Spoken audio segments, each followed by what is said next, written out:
Ada orang tidak cerdas, tidak terlalu berkualitas dirinya, tapi dia muliakan orang tuanya, Allah angkat derajatnya. Maka adik-adik, muliakan orang tua, enak hidupnya. Itu tadi model anak sekolah. Kalau kita model yang sudah punya istri, bagaimana modelnya Ustadz durhakanya? Takut sama istrinya. Dapat rezeki, suaminya bilang, Bu, sudah lama kasihan ini nomor antrinya Bapak, mau haji tidak dapat-dapat, ini ada kasihan duit, bagaimana kalau kita kasih umroh dulu Ibu, Bapak kita kasih umroh dulu di kampung. Apa langsung dia bilang istrinya, apa? Bapakmu terus. Apa? Mamamu terus. Langsung dia bilang suaminya, sudah Mipalek, terserah kau. Ada begitu di sini? Ada. Beleng-beleng. Apa kamu takut sama istrimu? Nawamu semua dia kau ambil semua. Jangan takut sama istri, Pak. Bapak tidak bakal bahagia dalam hidupmu kalau kau lebih takut sama istrimu untuk membahagiakan orang tuamu. Tidak boleh. Jangan kau pernah hina orang tuaku. Begitu kau hina orang tuaku, wabillahi taufiq wal hidayah, keluar. Begitu deh. Ada di sini takut sama istri? Jangan, Pak. Itu yang membuat ibu juga kalau mau bahagia rumah tanggamu, muliakan mertuamu.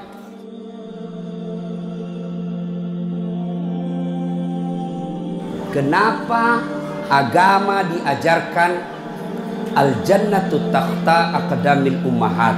Surga itu berada di bawah telapak kaki ibu. Coba itu contohnya. Digendong bersusah payah, dari tadi itu hadir kepanasan, tidak pulang. Untuk apa? Karena mau dengar dakwah. Dan mau dengar dakwah sayang juga sama anak. Makanya adik-adik sekalian, ketika Anda durhaka sama ibumu, maka jangankan kau masuk surga, baunya surga diharamkan bagimu. Dengar ini cewek-cewek, sopan sama cowoknya, kurang ngajar sama mamaknya. Kalau mamaknya yang kasih tahu, apa sih mama tahu, itu kan dulu. Sekalinya cowoknya aja, iya deh bang, terserah abang aja deh, saya ikut, mana yang baik. Dongo. Tahu dongo? Beleng-beleng. Tahu beleng-beleng? Itulah makanya. Adik-adik sekalian, kalian mau sukses, muliakan orang tuamu. Tidak perlulah kau kursus kiri kanan. Muliakan orang tuamu, Allah yang angkat derajatmu. Itu janji Allah. Biar kau sekolah tinggi-tinggi, tapi kau tidak hargai bapakmu, kau hina orang tuamu, bisa jadi kau dapat kerja, tapi kerjaan yang kau dapat makin jauhkan kau dari agama. Bisa jadi perusahaanmu lancar, tapi perusahaanmu justru menyeret kau masuk gampang neraka.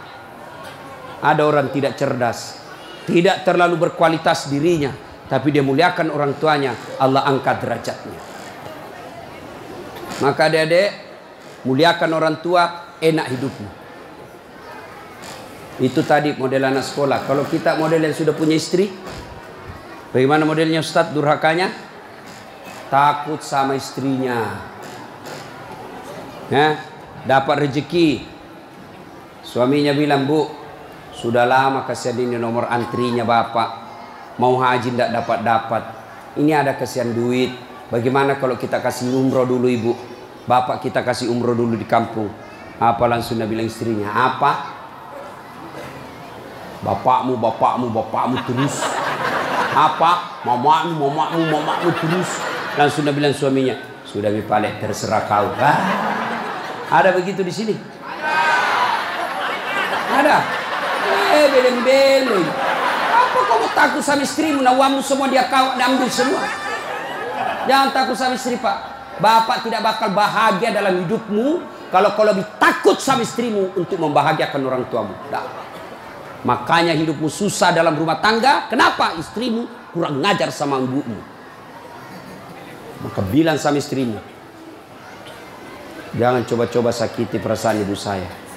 Kalau kau lukai perasaan ibu saya bawa kau ke pengadilan agama, saya ceraikan kau baik-baik. Lalu saya bilang sama mamanya, istriku di rumah, boleh kau marah-marah sama saya, boleh kau tutup pintu, yang penting tidak kau kunci. Boleh kau lempar kepalaku, yang penting tidak kena. Satu yang tidak boleh, jangan kau pernah hina orang tuaku. Begitu kau hina orang tuaku, wabillahi taufiq wal hidayah, keluar. Begitu deh. Hah? Ada di sini takut sama silang?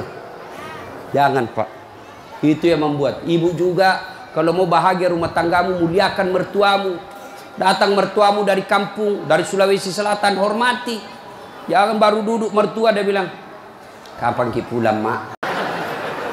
Bawa dia, kasihan itu orang tua kalau dari kampung naik dari Parepare, turun di pelabuhan barang, bawa ayam 3 ekor, lepas di terminal 1, nah kejar lagi tuh, bawa pisang, bawa beras, bawa semua dia bawa, kasihan. Padahal anaknya sudah ada kerjanya di papan, dia bawakan itu.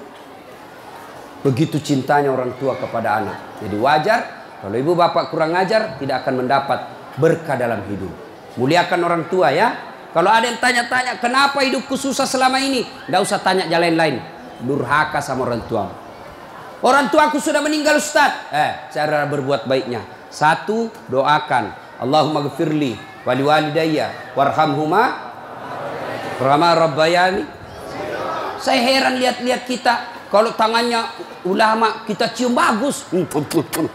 Bagus. Tapi pernahkah Bapak perlakukan tangannya ibu seperti itu? Pernahkah Bapak perlakukan tangannya orang tua? Saya orang lain, belum tentu saya doakan Bapak ikhlas. Doakan saya Ustaz, saya doakan tapi belum tentu saya ikhlas. Kenapa? Saya belum tahu Bapak. Tapi kalau orang tuamu yang doakan kamu, pasti ikhlas. Saya tadi kesini ibu saya telepon. Mak, telo doa mau kak mak? Woi, wali doa aku nak. Saya tidak doakan diriku. Kau selalu kudoakan karena kau selalu jalan. Itu ibu. Kalau suami bu, jangan sampai ibu juga berdosa kepada orang tua gara-gara suami. Jangan sampai bapak-bapak berdosa hanya karena istri. Jangan sampai kalian yang masih kecil durhaka sama orang tuamu, maka hidupmu bakal susah. Muliakan orang tua. Doakan. Allahumma gfirli wali walidayya warhamhuma kama rabbayani shaghira. Sudah itu doa lagi, ya Allah ampuni dosanya orang tuaku kalau sudah meninggal. Terima amalnya, lipat gandakan kebaikannya, lapangkan alam kuburnya. Sudah itu saja. Ada rezeki, sedekah. Ada rezeki, sedekahkan. Saya mau terang kuburnya orang tuaku, perbaiki sound sistemnya masjid. Terang itu kuburnya. Saya mau terang kuburnya orang tuaku, kirim pembeli lampu, kasih tahu panitia masjid. Mulai bulan depan saya yang bayar itu masjid lampunya. Jangan ambil uang celengan. Terang itu kuburnya orang tua. Dan demi Allah tidak ada orang bangkrut gara-gara rajin sedekah. Ada yang bangkrut gara-gara sedekah? Mana buktinya? Makin sedekah makin kaya. Rahmat Mas'ud.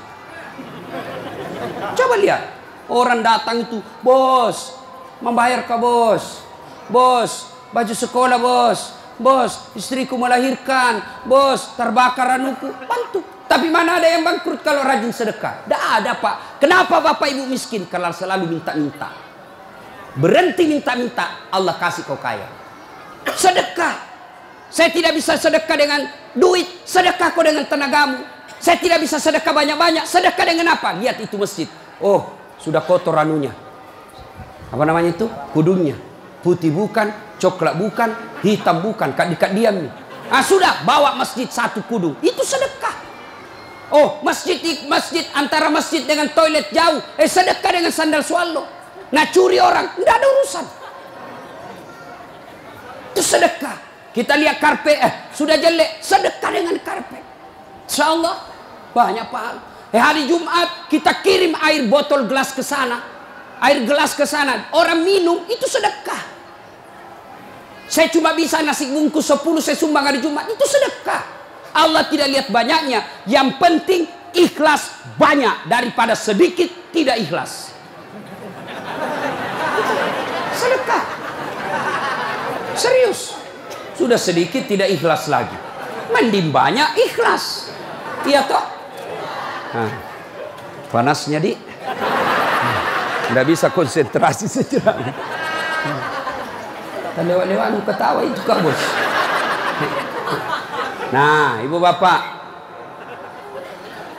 salah satu sunnah yang dianjurkan Nabi sholat jamaah. Nabi kumpul-kumpul sama sahabat. Ya, tidak apa-apa, tidak apa-apa. Tidak usah kasih, tidak apa-apa Pak. Sedikit lagi, 5 menit lagi. Menunggu orang masjid takwa.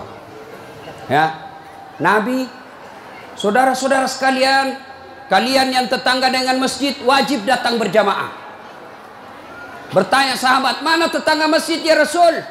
Kanan masjid 40 rumah, depan masjid 40 rumah, belakang masjid 40 rumah, belakang masjid 40 rumah. Itu tetangga masjid. Bubar. Tiba-tiba datang tunanetra. Tahu tunanetra? Tidak melihat. Ya Rasulullah, bagaimana saya? Oh, kau lain karena kau tidak melihat. Pulang ini. Boleh kau sholat di rumahmu karena kau tidak melihat. Pulang. Belum jauh dipanggil kembali Nabi. Ya fulan, tan. Sini kau dulu. Kenapa? Kau dengar azan di masjid. Saya dengar ya Rasul. Kalau begitu kau wajib datang berjamaah di masjid. Zaman Nabi, tunanetra wajib berjamaah karena dia dengar azan di masjid. Kalau ini hadis diterapkan Pak, penuh ini masjid jamaah. Kenapa? Kalau azan di menara sampai di ujung-ujung rumah dia dengar. Dan alhamdulillah masjid selalu ramai jamaahnya Pak. Terutama kalau subuh penuh sampai di luar. Tidak ada di dalam. Yang di dalam orang tua sudah pensiun. Kentara itu kalau subuh orang tua Pak, bau minyak gosok baru kita masuk pintu. Minyak angin, minyak gosok, cap tawon. Tidak ada Bulgari. Orang tua semua di dalam masjid. Kenapa orang malas ke masjid? Satu, karena dia tidak lihat pahalanya.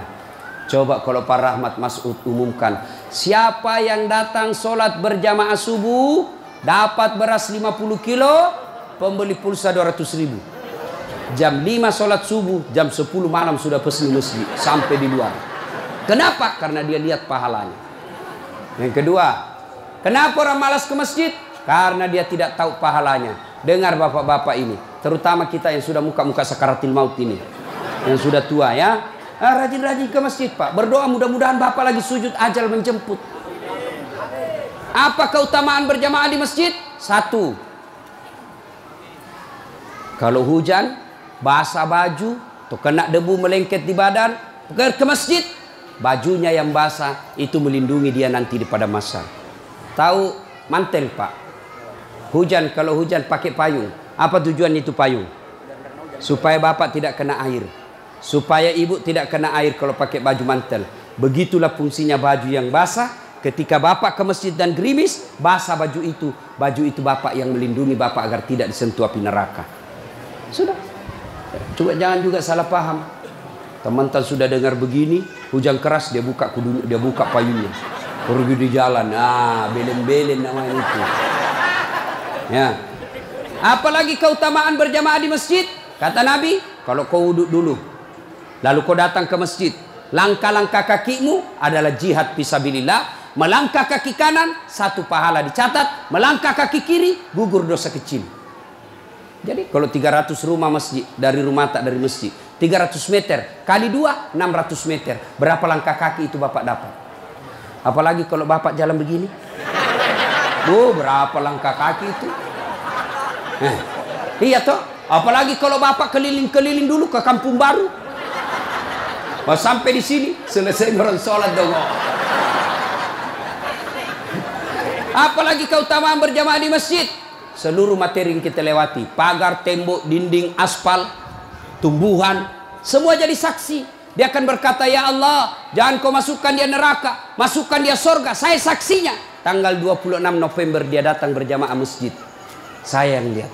Itulah sebabnya kalau kita sholat jamaah, kalau kita datang ke masjid, setiap kita sholat sunnah di masjid, 2 rakaat pindah lagi. 2 rakaat pindah lagi. Supaya apa? Tambah banyak saksinya di akhirat kelak. Itulah sebabnya Nabi menganjurkan, kalau kau ke masjid, lain jalan waktu pergi, lain pula jalan waktu pulang. Ini amalkan Pak, amalkan, itu sunnah. Bapak datang masjid dari pintu sana, pulang dari pintu sana. Itu makin banyak saksi di akhirat. Yang keempat, lipat 27 kali. Artinya, sekali bapak sholat di masjid, 27 kali sholat di rumah baru sama pahalanya. Apalagi kalau di masjid ada disebut doa bersama. Mungkin di rumah bapak susah sholat, mungkin di rumah banyak godaan, mungkin di rumah ibu bingung, ini saya sudah tahiyat atau belum, ini sudah 2 atau 3, ini apa? Kalau di masjid aman, tidak ada kecemasan seperti itu. itu datang ke masjid. Yang berikutnya yang membuat orang malas ke masjid. Tadi yang ketiga, manajemen masjid tidak bagus. Mana manajemen masjid yang tidak bagus? Selalu disimpan saldo kas. Jangan simpan saldo, Pak. Dengar ini panitia masjid. Bapak kalau simpan saldo kas di masjid, bapak yang tanggung dosanya, tidak jalan amalnya orang. Saldo kas 80 juta. Jangan simpan. Cari orang yang susah, yang rajin berjamaah. Ada utangnya di bank, bayarkan supaya dia lepas dari kredit. Boleh itu. Baru dia suruh cicil ke masjid. Kalau dia di bank berbunga, makin susah hidupnya. Boleh. Saldo kas 80 juta. Kita mau kencing tidak ada air. Kerannya rusak-rusak. Simpan, jangan. Berhenti jadi panitia kalau bapak tidak bisa urus masjid. Yang sudah tua mundurlah. Kasih anak muda. Ini masjid bukan perusahaan punya. Begitukah di sini? Hah? Jangan marah, Pak. Siapa suruh kau panggil, Kak? Si mau kok. Demi Allah, Pak. Bapak tanggung kalau amalnya orang tidak jalan. Bapak coba kalau itu uang cuma 100.000, tapi diberikan keran, maka selama keran itu berputar, selama itu orang yang punya uang dapat pahala. Tapi kalau dia cuma di bank disimpan, tidak jalan amalnya. Belikan dispenser, belikan kopi, tidak apa-apa, boleh. Jangan ditulis di masjid, dilarang tidur. Siapa yang larang tidur di masjid? Tidak ada dalilnya. Ayo. Bapak pernah ke tanah suci di Madinah, pernah ke Mekah, ada tidak ditulis dilarang tidur?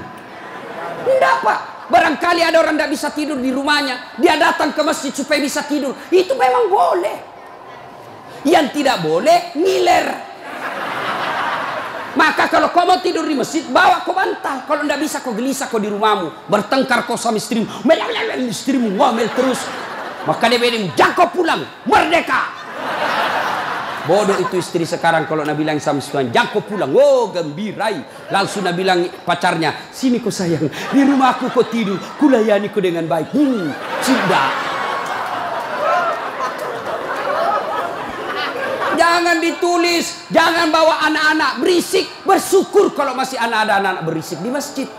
Kalau tidak ada anak-anak berisik di masjid, maka tidak ada lagi nanti yang mau datang di masjid. Kalian juga orang tua, kalau anakmu mau ke masjid, belikan songkok dan baju baru. Anaknya mau pergi, Pak, mau pergi masjid, belikan songkok. Apa dia bilang? Itu nak, songkok na nenek nu kau pakai. Anaknya nomor 7, songkok na nenek na nomor 10. Tak buas si songkok nama buas sih. Berteriak ni temannya, Pak Doja. Tidak mau ya anak tak pergi masjid. Hei. Ini masjid ini, sound systemnya tidak bagus. Kasih bagus. Ini saya kasih tahu Ki, tanya itu ahli tentang AC. Itu kalau ada AC besar begini, 2, dingin mini masjid. Tambah lagi itu. Tapi apa yang kasih panas? Karena Bapak pakai kipas. Itu kipas dengan AC, ibarat air dengan minyak. Tidak bisa dia menyatu. Kenapa? Itu AC ruangan harus tertutup. Kalau kipas tidak boleh tertutup. Kalau tertutup itu kipas, maka makin panas orang di dalam. Kenapa? Karena itu kipas perlu sirkulasi udara, perlu angin keluar masuk. Kalau tidak keluar masuk angin, maka angin yang ada itu saja nak putar terus, akhirnya jadi panas. Apalagi kalau ada yang bau keteknya di dalam. Pedek masesano, kege mak badaram mangi, mak bau lasuna mansedinya. Itu mi pentingnya anak muda jadi pengurus masjid. Karena kalian kalau sudah tua tidak ada yang tahu. Kau juga anak muda, muliakan orang tua. Tempatkan di mana itu orang tua, tempatkan sebagai penasehat masjid. Jangan masjid dikira dia punya. Ini lembaga umat yang punya. Kasih karpet yang bagus. Ada saldo kas, jangan simpan Pak, Bapak berdosa. Tidak jalan amalnya orang. Apalagi membuat orang malas ke masjid. Apa? Kadang-kala apa? Sound sistemnya jelek. Begitu kita takbir Allahu Akbar, langsung story.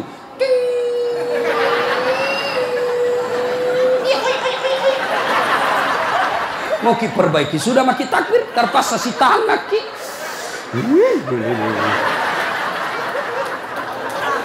Apalagi yang membuat orang malas ke masjid? Apa? Kadang-kala muadzin. Jengkel orang dengar muadzin. Orang tua, sudah tua, tidak mau tom mengalah, mundur na wasangiko.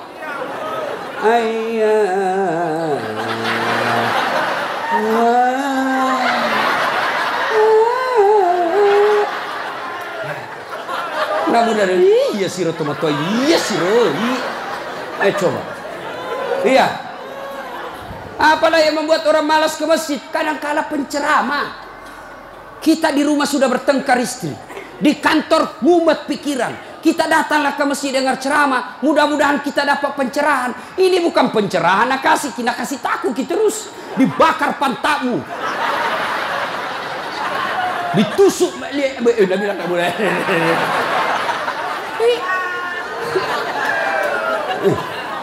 Iya, apalagi yang kasih malas orang ke masjid? Kadang-kala apa? Imam. Ada juga imam suka sekali baca panjang. Tidak tahu juga apa nak baca. Nagaret memi. Dalin. Al-Fatihah paling nak baca.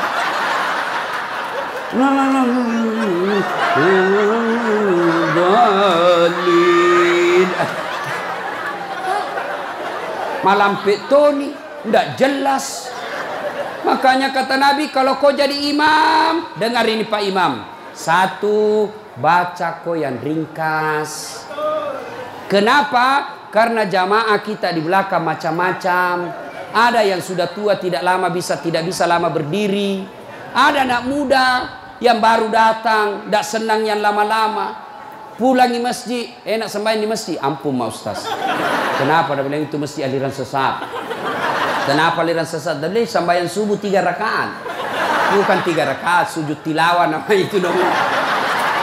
Makanya tuh imam sebelum kau takbir jelaskan dulu jamaahmu. Adik-adik, ini kita sujud tilawah. Sunnah malam Jumat membaca surah As-Sajdah. Pada rakaat kesekian kita harus sujud. Ini bukan 3 rakaat, tapi karena Allah perintah ayat itu dibaca sujud. Jelaskan. Yang sulit, aliran apa ini? Kenapa 3 rakaat? Enggak, kau yang dongo.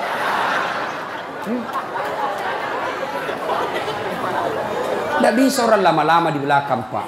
Mungkin ada orang termati yang ya karena dia tobat usia senja, tidak bisa lama kasih berdiri. Batena musessa, nak kena naik lagi kepalanya, belum bisa selesai. Nah ular, malampir jatuh lagi, naik udah lagi. Ada barangkali di dalam jamaah Satpol PP yang pakai sepatu baru, lama ku baca, nah lupa simpan baik-baik sepatunya, pasti dia hilang di sepatu. Bapak imam sesat, maka pasti dia tidak khusyuk. Ada barangkali juga ibu-ibu yang sekali kentut sudah makan pete.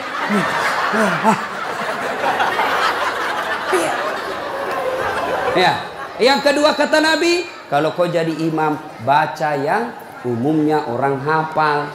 Tujuannya apa Ustaz? Satu, supaya jamaah ikut kalau dia hafal. Coba kalau kita imam baca Al-Fatihah, kita ikut juga toh. Kenapa? Karena kita hafal.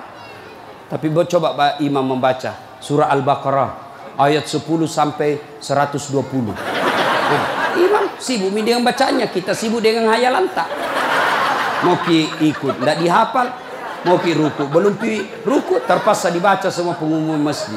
Keadaan keuangan masjid, saldo kas pengeluaran, sumbangan dari haji, dibaca semua. Belum selesai ini sudah dibaca satu palampang ini, satu ini dibaca lagi Persatuan Guru Republik Indonesia. Belum selesai imam dibaca lagi bajunya tim sukses Rahmat Masud, calon wali kota Balikpapan. Semua Pak dibaca. Siapa salah? Imam. Ada ini cerita gini, wallahu alam benar atau tidak. Ada penghafal Quran, dites bacaannya. Nah, kau imam, kau mau dengar bacaan imam lah dia. Dia baca betul yang susah. Hanya dia yang tahu. Tiba-tiba jatuh cicak di kepalanya. Tas silang itu. Stres. Orang stres hilang bacaannya. Apa sambungannya ini ayat? Mau ruku tidak tahu. Apa sambungannya? Tidak ada tuh bisa bantu. Terpaksa Nabi bilang imam, tolong bantu di belakang. Nabi bilang di belakang, saya juga tidak tahu. Tiba-tiba berteriak anak muda. Dia bilang, kalau begitu ya sudah, ya Allahu Akbar. Siapa salah? Siapa salah? Siapa salah? Ini waktuku kuliah ini, kisah nyata. Waktu saya KKN. Belum Pak jadi ustaz waktu itu. Ada temanku, baru kenal ceritanya ini. Pikir sholat di posko. Dia pakai gamis. Baju baju ustaz sih. Kebenar. Alumni pesantren ini. Imam. Dialah imam. Al-Fatihah lancar. Begitu dia baca Al-Kafirun. Aku bilang, macam apa? Macam apa ini? Wala antum abiduna ma'abud.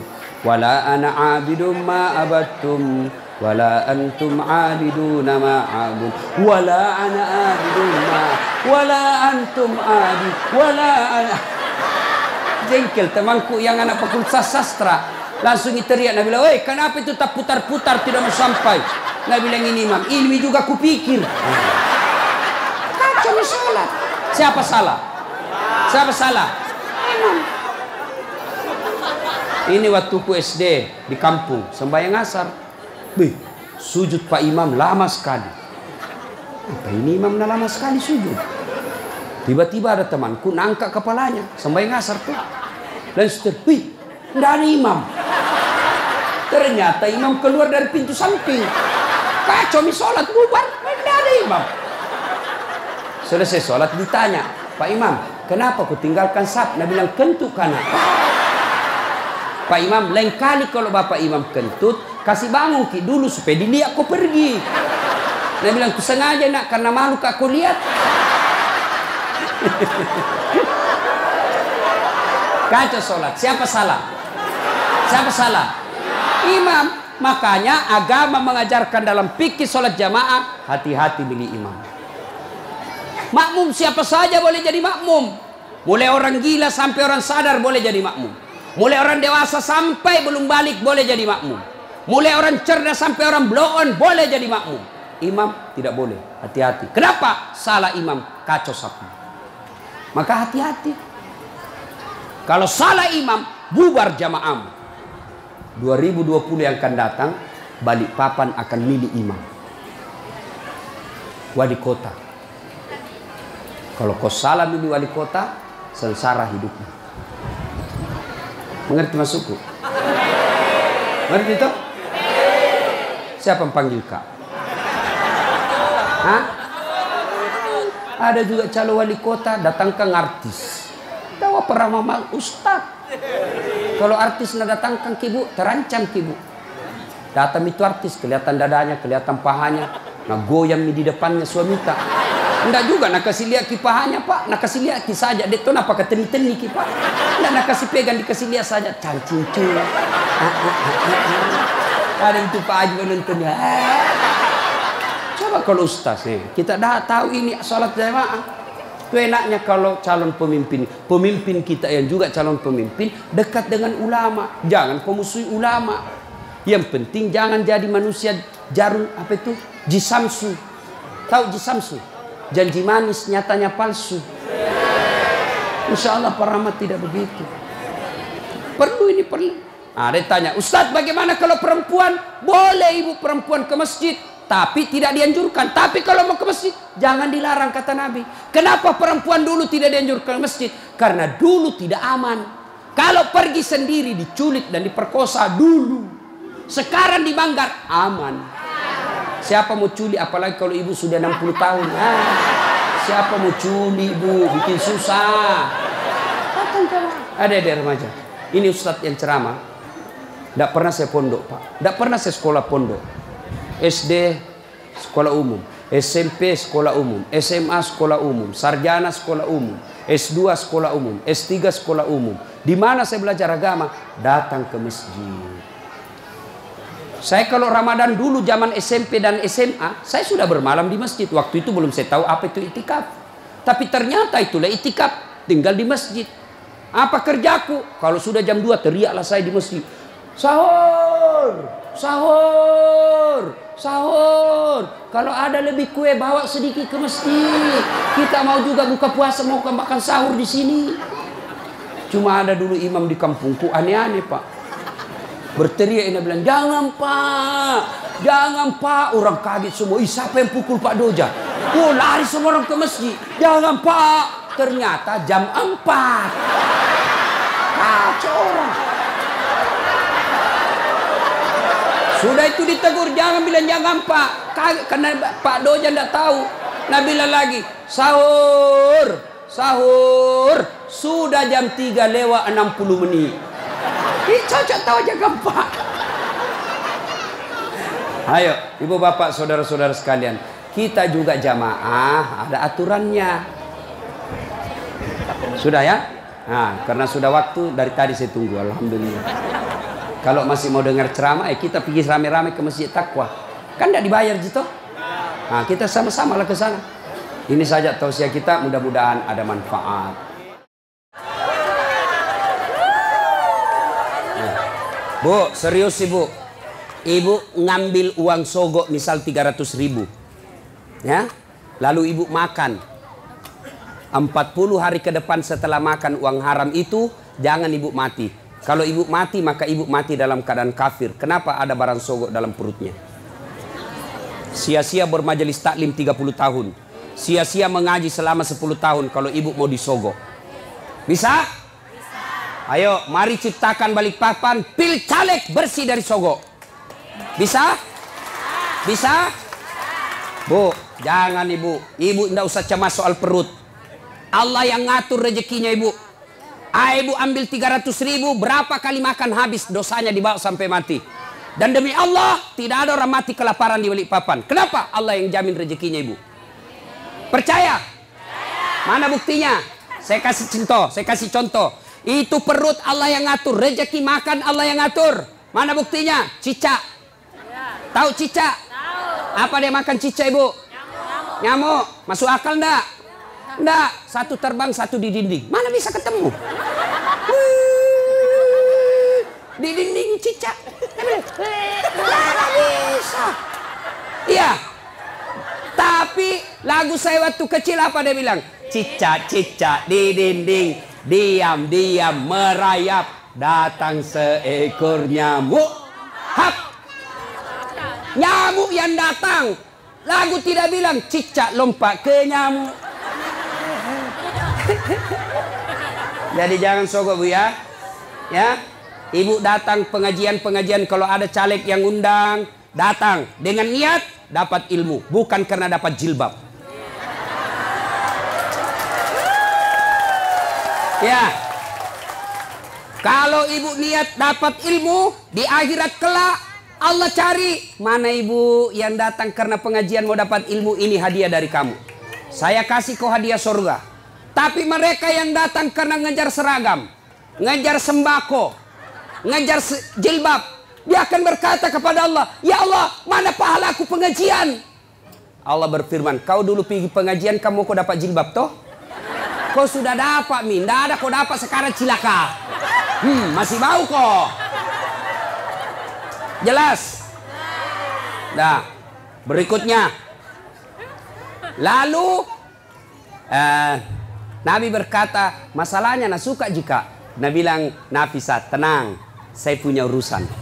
Lalu Nafisah datang kepada Khadijah. Bunda, bagaimana kalau ada laki-laki suka kita? Sembarangnya. Mana ada suka janda orang tua? Nabi bilang, iya ada suka. Betul kok, betul. Alhamdulillah. Tapi masalahnya ini yang suka ki lebih muda dari bunda. Tidak jadi masalah. Tapi ini anak buah tak, tidak ada masalah. Masalah dia suka di saya. Dia bilang, Nafisah, tenang bunda, saya punya urusan. Coba, ini namanya menjaga harga diri dua belah pihak. Coba kalau Nafisah mau kasih malu Khadijah, datang ke Muhammad. Muhammad, nah suka kau bunda, banyak uangnya, peraski. Kesempatan kau ambil ini uang, banyak, nah suka sekali kau. Coba, Kalau juga Nafisa mau kasih malu Khadijah, begitu caranya. Atau dia kasih malu Muhammad, tapi tidak. Kedua belah pihak dijaga harga dirinya. Begini mestinya tim sukses. Jangan cerita kejelekannya orang. Calon ini biarlah. Jangan cerita keburukan calon yang lain. Lebih baik cerita kelebihan-kelebihan calonnya masing-masing. Kalau ada datang tim sukses yang cerita kejelekan orang, demi Allah jangan pilih dia. Kenapa? Dilarang dalam agama menjelek-jelekkan orang. Bisa Ibu? Bisa. Betul? Betul. 300.000 lewat. Sudah nikah. Khadijah 45 tahun, Rasulullah 25 tahun. Khadijah 40 tahun, Rasulullah 25 tahun. Selisih 15 tahun. Sudah. Setelah menikah, Khadijah sebelum menikah, Bu, Khadijah sebelum menikah itu kaya. Kekayaan beliau 22/3, lebih dari setengah barang-barang mewah yang ada di Mekah miliknya Khadijah. Bayangkan, kaya. Tapi apa yang terjadi? Setelah menikah dengan Nabi, bangkrut, habis duitnya, kasihan. Suatu kali Nabi tidur di pahanya Khadijah. Tidur di paha Khadijah. Tidur. Ibu-ibu sudah pernah kasih tidur di paha? Nah, ibu-ibu sudah pernah kasih tidur suaminya di paha? Bohong-bohong. Begitu suaminya mau dipakai, gendut sekali. Bagaimana suaminya? Kada selingkuh. Ibu kada tahu mengurusi. Nah, coba itu Khadijah, Ibu. Beliau tidur suaminya. Lalu dia lihat-lihat suaminya dengan wajah yang lusuh, capek. Bukan jelek ya, capek. Kan kentara muka yang capek. Seperti mukanya Ustaz Dasad. Capek, Bu, capek betul. Dia bilang istriku, "Mama nyecek, be, kasihan suamiku. Matoa nih kasih." Sudah tidur. Lalu Khadijah melihat suaminya dan berkata dalam hati, "Wahai orang-orang Mekah, ayuhan nas, wahai manusia, kenapa kau benci betul ini manusia?" Dia lihat di suaminya, "Kenapa kau benci betul ini manusia? Tidak pernah bicara kasar, tidak pernah nipu kamu, tidak pernah ngambil barang hakmu, tidak pernah merugikan kalian. Ini manusia kok kamu benci?" Khadijah sambil melihat suaminya, menetes air matanya. Pas menetes air matanya, jatuh di pipinya Nabi. Nabi terbangun dan melihat dan berkata, "Wahai Ummul Mukminin, ibunya orang Islam, kenapa kau menangis? Apa kau menyesal menikah sama saya? Tadi kau perempuan janda yang dihormati, sekarang kau dihina gara-gara suamimu saya. Apa kau menyesal karena tadi kau kaya, sekarang kau miskin?" Khadijah berkata, "Tidak, demi Allah. Saya tidak pernah menyesal menikah sama engkau ya Muhammad. Malah saya bangga engkau menjadi suamiku. Cuma yang aku pikir, saya sekarang sudah tua renta. Sebentar lagi ajal menjemputku. Hartaku sudah habis. Siapa yang akan menolong engkau nanti ketika ajal sudah menjemput saya? Orang tidak menghina kamu di Mekah. Orang masih malu menyerang kamu karena ada Khadijah, janda bangsawan Mekah yang disegani. Bagaimana nanti kalau saya sudah meninggal? Siapa yang tolong kamu? Siapa kasihan yang kasih bantu lagi kau keuangan?" Lalu Khadijah berkata, "Ya Muhammad, andai saja besok saya meninggal, engkau kebumikan saya dan tulang-tulangku kau bisa jual untuk membantu dakwamu. Andai tulangku laku untuk kau jual untuk bantu dakwamu ya Muhammad." Cintanya Khadijah kepada suaminya. Kita ibu, bukan cinta, naja suaminya. Baru 1 jam pergi suaminya menelpon, "Di mana kau Pak? Tekon lisu, pulang kok. Awas kok ndak pulang kok." Ini. Nggak ada di sini. Motor lolos. Bu, halo ibu. Biar ibu jidatnya hitam sholat. Senin Kamis ibu puasa, ngajar ngaji di TKTPA. Tapi ridho suami tidak ibu miliki, tidak bakal ibu masuk surga. Bahkan Nabi jelaskan, andai saja boleh manusia sujud kepada sesamanya manusia, itu istri saya wajibkan sujud di depan suaminya. Kenapa bisa Ustaz? Karena ibu harus tahu, kami laki-laki suami tidak boleh masuk surga sebelum istrinya dulu diperiksa. Kalau ibu rajin sholat, ibu rajin puasa, ibu rajin tadarus, suaminya peselingkuh, suaminya tukang judi, suaminya tidak sholat, suaminya pengedar narkoba, tapi ibu alim, muslimah yang baik, tidak ada urusan. Suami masuk neraka, ibu tetap masuk surga.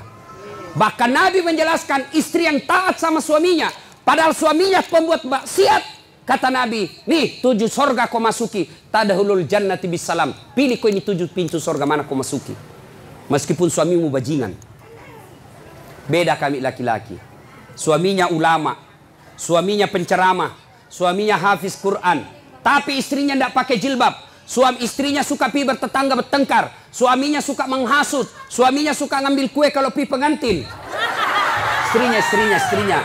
Ibu-ibu Pak Doko yang selalu saya istilahkan ibu-ibu Columbus, kelompok ibu-ibu pembungkus.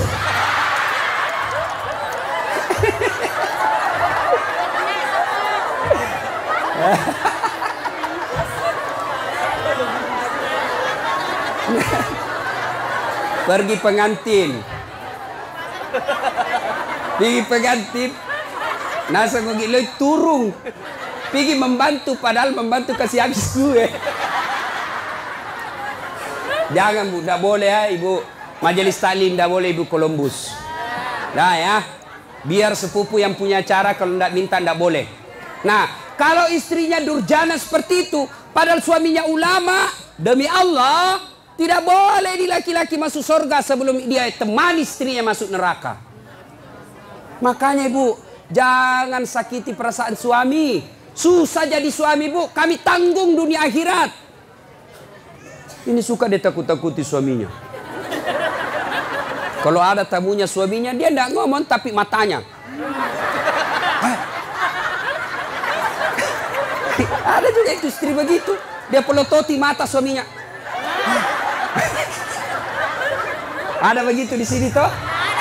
Ada, makanya ibu ketawa. Anu ibu di, saya izin dulu pergi sama temanku.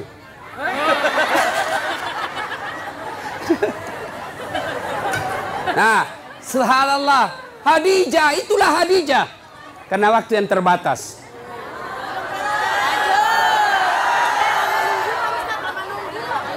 Bu, berapa jam ibu menunggu? 4 jam. Kalau ibu menunggu ikhlas, itu yang nambah-nambah amal. Tidak ada yang sia-sia dalam Islam ibu. Tidak ada yang sia-sia. Menunggu dakwah itu amal. Ibu menunggu. Saya juga menunggu pesawat tadi. Coba sama-sama menunggu. Nah, sampai lagi tadi di pesawat di atas udara, lama dia putar-putar. Kubayangkan lagi mamanya Ece.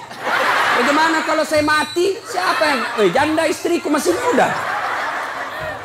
Coba. Sampai di sini langsung disuruh ceramah. Ibu cuma diam-diam ketawa.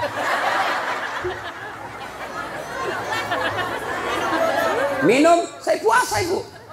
Nah, siapa tahu ada yang mau traktir saya buka puasa. Ibu Rahmat Mas'ud tadi sudah telepon saya, Ustaz buka di rumah, bahkan kepiting. Karena beliau itu tahu betul kesenangan saya, kepiting. Masih muda ibu. Kolesterol, baca bismillah, lari kolesterol. Setan aja dikasih lari itu bukan bismillah, apalagi cuma kolesterol. Nah sudah. Nah, ketika Khadijah radhiyallahu istri Nabi sakaratil maut, madangi. Waktu itu Nabi usianya 45 tahun, Khadijah 65 tahun. Bayangkan ibu, Khadijah sebelum menikah sama Nabi kaya, tapi ketika Khadijah sakaratil maut, baju yang dia pakai baju yang sudah 8 kali tambal. Tahu tambal? Tahu? Bahasa Perancisnya tepengi. Robek tambal, robek, tambal, robek, tambal. 8 kali tambal. Dan tambalan yang terakhir, tambalan ke-8, tidak lagi pakai kain. Kenapa? Tidak ada lagi kainnya Khadijah. Akhirnya apa? Khadijah menambal bajunya yang bolong ke-8 kalinya dengan cara apa? Dengan pelepah daun kurma. Miskin. Ada kira-kira ibu-ibu mau begini? Kaya, sudah menikah, langsung miskin. Dia bilang, gara-gara kaum itu suami kau adalah. Saya banyak uangku tadi ku kasih miskin kah? Keluar kau dari rumah. Khadijah tidak. Masya Allah. Khadijah ketika sakaratil maut sakit, dia panggil anaknya. Siapa namanya anaknya? Fatimah As-Zahra. Dia panggil, Fatimah ta'al. Anakku sini dulu. Dengar ini baik-baik bu. Sini dulu nak. Ya bunda. Sampaikan ke bapakmu dulu nak. Kau pergi mintakan Kak Serban. Tahu serban? Tahu serban? Itu seperti nak pakai Pak Nur Hadi. Serban. Tapi itu kan gaya-gaya. Tuh. Serban. Kata Khadijah, Fatimah, lo koyo lo kuambokmu nak. Ilo ngak serbanna. Nakku, kau pergi dulu ke bapakmu, mintakan saya serbannya yang selalu dia pakai terima wahyu. Saya mau pakai kain kafan. Mudah-mudahan kain kafanku itu yang selalu dia pakai terima wahyu. Allah tidak menyiksa saya dari azab neraka dan kubur. Lalu Fatimah berkata, Mak, kita yang pergi minta. Nah bilang Khadijah, saya malu minta sama bapakmu nak. Masya Allah. Ada di sini malu minta sama suaminya? Ada? Jangan nak minta, nak curi. Hei, sudah nak sembunyi suaminya nak dapat loh. Nak periksa semua dompetnya. Kayak pencopet. Sampai-sampai ada suami dia bilang, istri, nah simpang uangnya ibu. Dibawa bantal, dibawa tempat tidur, dibawa plastik, dibawanya lagi tuh. Dibawanya lagi tuh dos-dos. Kan dibawanya lagi naik bungkus plastik 4 lapis. Dia bilang, dah dapat istrinya. Langsung istrinya bilang, Pak, uang apa ini? Langsung dia bilang suaminya, uang sial. Maksudnya apa? Baten aku sembunyi kau dapat ji. Ini ibu-ibu sekarang ini pandai cari uang. Iya toh? Pandai cari uang. Di mana saja disembunyi dia dapat semua. Khadijah, apa kata Khadijah?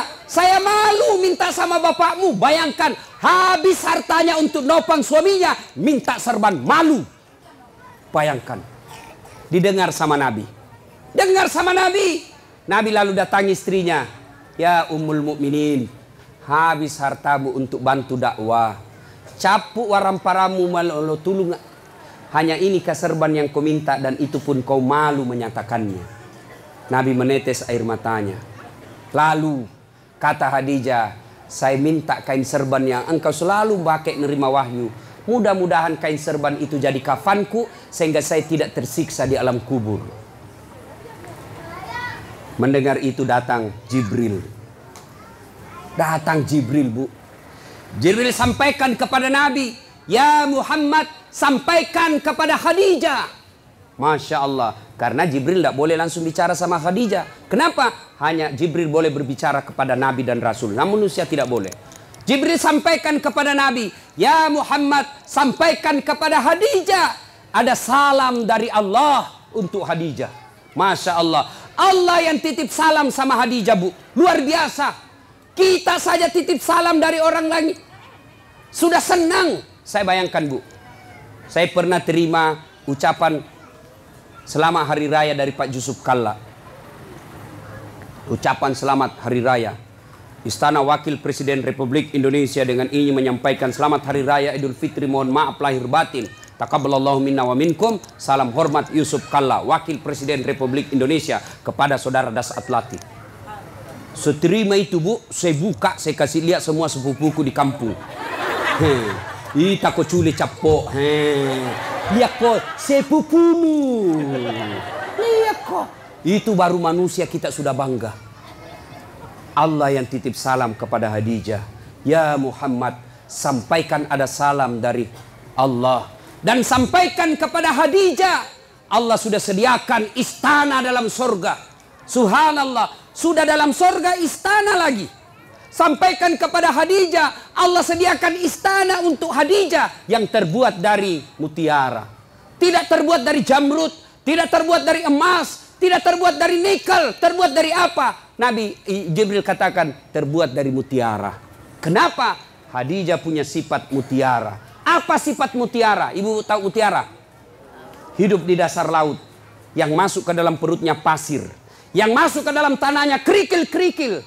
Tapi setelah masuk dalam perutnya Khadijah, perutnya mutiara, apa yang keluar? Tadi keluar pasir, tadi keluar kerikil-kerikil batu. Apa yang keluar setelah dia buka cangkangnya? Apa yang keluar?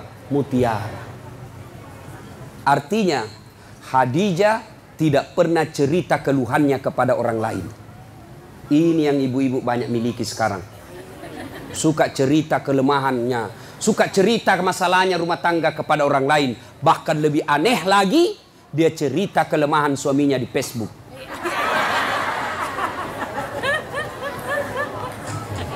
Bu, apa ada manusia tidak punya masalah? Ibu kira-kira yakin tidak Khadijah penuh dengan masalah dalam hidupnya? Khadijah banyak masalahnya dalam hidup. Beliau kadangkala melihat Rasulullah kelaparan. Di depannya lapar Rasulullah. Sampai pucat beberapa kali tidak makan. Beliau melihat dengan mata kepalanya. Rasulullah dihina oleh pamannya. Dilihat dengan mata kepalanya sendiri. Khadijah, apa dia pergi cerita? Tidak. Jadi kalau ibu mau punya surga, istana dalam surga, maka ibu punya sifat seperti Khadijah. Apa sifatnya Khadijah? Jangan suka cerita kelemahan rumah tangga. Apa tidak boleh mengeluh? Boleh. Apa tidak boleh curhat? Boleh. Apa tidak boleh mengungkapkan perasaan? Boleh. Tapi kemana? Kepada Allah. Yang dilarang cerita ke medsos, cerita ke tetangga. Ya, ibu-ibu. Ada di sini tidak ada masalahnya? Oh, dalam rumah tangga ibu semua orang punya masalah. Contoh, dia bilang enaknya itu Ustaz. Kenapa? Gagahnya suaminya. Bu, suami gagah masalah. Kenapa? Dia goda orang, Bu. Apalagi kalau istrinya jelek. Lebih masalah lagi itu. Suami gagah, istri jelek, masalah. Berarti bagus kalau suami jelek, Ustaz. Suami jelek dihina orang. Kita lagi malu jalan sama dia. Duluan aja Pak, saya menyusul. Suami gagah, masalah. Suami jelek, masalah. Berarti bagus kalau tidak ada suami. Ya bagus Ibu.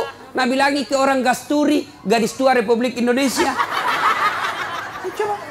Ayo, bagus kalau banyak suami, lebih masalah lagi. Coba. Tidak ada orang tidak ada masalah. Dulu waktu mau menikah, apa masalahnya? Mudah-mudahan dapat jodoh. Dapat suami, ada masalah, selesai masalahnya? Tidak. Mau punya anak. Punya anak, selesai masalahnya? Tidak. Mau punya rumah. Sudah punya rumah, selesai masalahnya? Mau punya mobil. Punya mobil, selesai masalahnya? Tidak. Bayar cicilannya. Maka Khadijah pun demikian. Tapi Khadijah ketika ada masalahnya, beliau ngadu kepada Allah. Kita ada masalah, mana? Ambil HP. Update status. Dia cerita semua jeleknya suaminya. Tidak kusangka kau begitu. Waktu kau dulu melamar saya begitu sopan. Sekarang kau kasarnya minta ampun. Semua teman Facebooknya tahu. Dia pergi cerita sama tetangganya. Suamiku kok gini ya. Dulu waktu masih di Pinang saya, dia pacari saya. Sopannya, hati-hati dek. Pelan-pelan dek. Bu, ada batu di depan, hati-hati. Itu waktu masih gadis. Sekarang sudah anak punya 3, tahan tuh kakiku. Dia bilang, di mana kau simpan matanu dong? Nah, jangan cerita kejelekan suami ke orang lain. Lebih mana? Ngadu kepada Allah. Ya Allah. Begitu baik suami saya dari tahun pertama sampai tahun 10. Setelah ini ya Allah, setelah terpilih jadi anggota DPR, setelah bagus rumahnya, setelah bagus dia punya mobil, sepertinya dia mulai terpikat sama wanita lain. Ya Allah. Bukan saya, Bu. Bukan juga Pak Nur Hadi. Ya Allah, Engkau yang menitipkan rasa cinta dalam hati suamiku. Pelihara cintanya kepadaku ya Allah. Jangan Engkau palingkan hatinya ke orang lain. Buat dia pusing kepalanya kalau dia tidak lihat saya 24 jam. Boleh doa begitu Bu. Ngadu kepada Allah. Ya Allah, saya lihat suamiku makin hari makin kasar ya Allah. Aku tidak mampu mendidiknya ya Allah. Tapi Engkau yang memberi hidayah. Berikan hidayah kepada suamiku ya Allah. Supaya dia menjadi suami yang menjadi imamku dunia akhirat. Jangan pergi cerita sama tetangga. Itu suamiku pelitnya nah. Sudah pelit kalau tidur ngorok. Sudah itu keluar lagi nyiurnya. Nah, beleng-beleng. Kamu dicerita, bertengkar sedikit langsung sudah telepon mamanya di Sulawesi. Mak, suamiku begini. Jangan minta pertolongan Allah. Allah cuma minta ud'uni astajib lakum. Minta kau kepadaku, saya yang selesaikan masalahmu. Ayo, minta berdoa kepada Allah. Dan berdoa tidak harus bahasa Arab. Ada yang selalu bilang, Ustadz, apa doanya? Suamiku ini sudah mulai lain-lain. Doanya, 1, perbaiki pelayanan. Ini rahasia laki-laki Bu.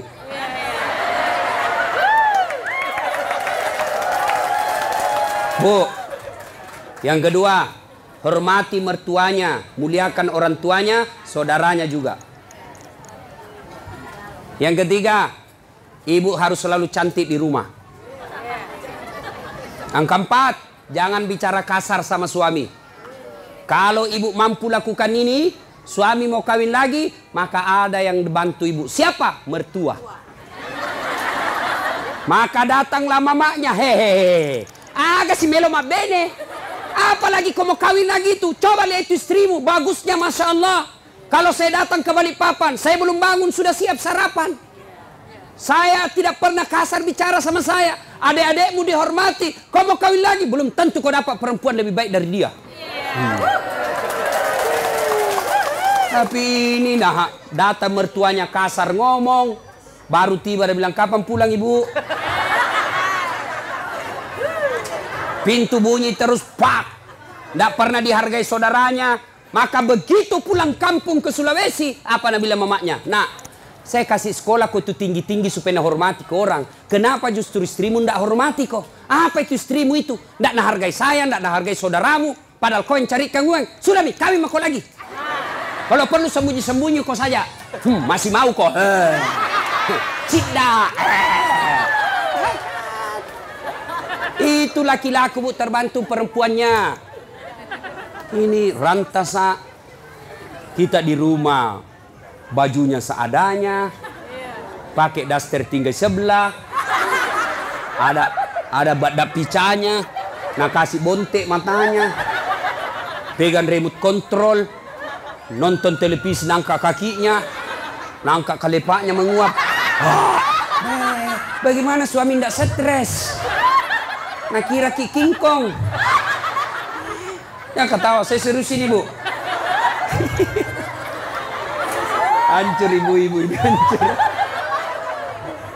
Ya, coba kalau datang suami ibu saupan. Assalamualaikum kakandaku Arjunaku. Dia bilang suaminya, waalaikumsalam adindaku Sri Kandiku. Lalu dia bilang lagi istrinya, itawa kakang abangku gaganya hari ini. Langsung dia bilang suaminya, berarti saya jelek kemarin. Ayo Bu ya. Pertama, sifat Khadijah merahasiakan kekurangan dan kelemahan rumah tangga. Jangan cerita Ibu. Cerita boleh. Kemana? Kepada Allah. Minta kepada Allah. Minta tolong Ibu. Kalau Allah yang tolong Ibu, biar perempuan apa yang goda suami tidak akan berhasil. Kenapa? Allah yang lindungi suami. Rezeki Allah yang ngatur. Berdoa kepada Allah. Suami pergi cari nafkah. Apakah sebagai sopir, apa sebagai nelayan, apa saya politisi, apa pedagang, apa saja kerjanya suami. Istri yang baik, pergi suaminya. Tinggal istrinya sholat duha di rumah. Selesai dia sholat duha, dia berdoa kepada Allah. Ya Allah, Engkau yang menentukan dan mengatur rezeki suami saya. Jika rezekinya masih di atas langit, turunkan. Jika masih dalam tanah, munculkan. Jika masih jauh, dekatkan. Jika masih sedikit, cukupkan. Yang lebih penting dari itu, ya Allah, berkahkan. Coba nih, Ibu tidak harus bahasa Arab. Ngadu, nangis kepada Allah. Nangis kepada Allah. Bahasa Bugis boleh. Daripada bahasa Arab tidak ditahu artinya. Nabala malaikat apa maksudnya nih ibu ini? Dia mau doa bukan rezeki dan minta hujan. Tidak harus bahasa Arab. Boleh ibu berdoa begini. Bu, dengar. Ya Allah, Engkau sudah tahu apa masalahku ya Allah. Engkau melarang saya minta tolong kepada manusia. Engkau melarang saya menyembah kecuali kepadamu ya Allah. Maka saya datang kepadamu mengadu ya Allah. Selesaikan masalahku ini ya Allah. Sudah itu berikutnya didik anak dengan baik. Bu, pakai filosofi seperti mama saya. Biar saya miskin. Biar minda ada sekolahku. Tapi kuurus anakku baik-baik. Mudah-mudahan anakku nanti angkat derajatku. Ibu kan tidak mungkin maki jadi camat ibu toh.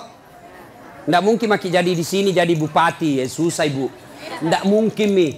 Tapi didik anak dengan baik. Anak tak nanti yang jadi bupati. Susah jadi pengusaha tanker po. Punya kapal tongkang, punya kapal ini. Agaknya susah mi bu. Doakan didik anak. Mudah-mudahan anak tak milik nanti itu. Tidak mungkin menjadi dokter ki ibu toh. Tidak mungkin. Maka berdoa, didik anak, mudah-mudahan anak tak jadi dokter. Nah, ibu silakan kerja apa saja, mau berpartisipasi dunia apa saja, tapi ingat fungsi ibu ada dua. Satu sebagai istri, dua sebagai ibu. Untuk anak-anaknya. Tidak ada gunanya sukses segala-galanya kalau anak berantakan. Contoh ibu, ini sudah kejadian ibu. Ya, kejadian ini. Ini ada anak-anak yang curhat sama saya. Usia 15 tahun. 15 tahun ibu. Ustaz, hamil pacarku. 15 tahun. Saya bilang, cewekmu usia berapa? Satu kelas sama saya Ustaz. SMP. Ya. Saya bilang, kasih bicara saya bapakmu harus kasih nikah. Saya tidak tahu apa dia kasih nikah sekarang. Lalu saya penasaran. Berapa mi perempuan kau kasih begitu? Dia bilang, sudah 5 Ustaz. Baru pilih hamil 1. SMP bu, kelas 5. 15 tahun. 15 tahun. Lalu saya tanya, bagaimana caranya? Tidak masuk akal. Kau di mana? Kau masuk hotel kan ditahu kau masih kecil. Apa dia bilang? Di rumahnya itu perempuan saya kasih gitu Ustaz. Saya tanya, kenapa bisa? Dia bilang, saya sudah tahu jam berapa orang tuanya tidak ada di rumah. Maka ibu, tidak ada gunanya ibu cari uang. Kalau rumahnya ibu tempat tidurnya anak gadis tak yang dibelikan mahal-mahal, dibikinkan kamar, kasih AC, kasih kipas, lalu anak laki-lakinya orang tiduri, anak gadis tak di rumah. Itu mi fungsinya ada perempuan di rumah. Jelas ibu ya? Itu bukan cuma satu yang begitu, banyak yang curhat sama saya ibu soal begitu. Maka ibu didik anak. Ya, menurut Quran, ibu itu, istri itu fungsinya katifun. Ya, apa itu katifun? Satu, diartikan ketek, kalepa. Apa? Gendong anakmu. Fungsinya ibu. Sekarang siapa yang gendong anak tak? Kareta. Dorong-dorong. Sambil menyanyi. Dorong-dorong. Tidak pernah gendong anaknya. Maka jangan heran anak-anak sekarang tidak dekat hubungannya sama orang tuanya gara-gara tidak pernah digendong-gendong anaknya. Masih 2 tahun nak kasih PAUD. Apa itu? Pendidikan usia dini. 4 tahun nak kasih masuk TK. 7 tahun SD. Kapan kita didik anak tak? Cepat sekali nambil orang. Gurunya didik. Pendidik sebaik-baiknya bukan gurunya tapi ibunya. Yang kedua, fungsi ibu menurut Quran. Apa itu? Katifun diartikan dada. Apa itu? Menyusui. Siapa yang susui anak tak sekarang? Siapa? Cak sapi. Akhirnya anak tak sifatnya seperti sapi. Ya? Sekarang tidak mau lagi susui. Nah bilang anu Ustaz, biar seksi. Bahkan ibu-ibu milenial tidak mau melahirkan, semua mau dibelah. Coba. Nah ibu bapak, karena waktu yang terbatas, insya Allah lain waktu dan kesempatan kita akan lanjutkan. Saya menitipkan, jadilah istri seperti Khadijah. Insya Allah. Ibu, kalau ibu susah, ibu sabar. Suami tidak sholat, ibu sabar. Suami tidak nentu pekerjaan, ibu sabar. Maka Allah janjikan, innallaha ma'as sabirin. Allah bersama.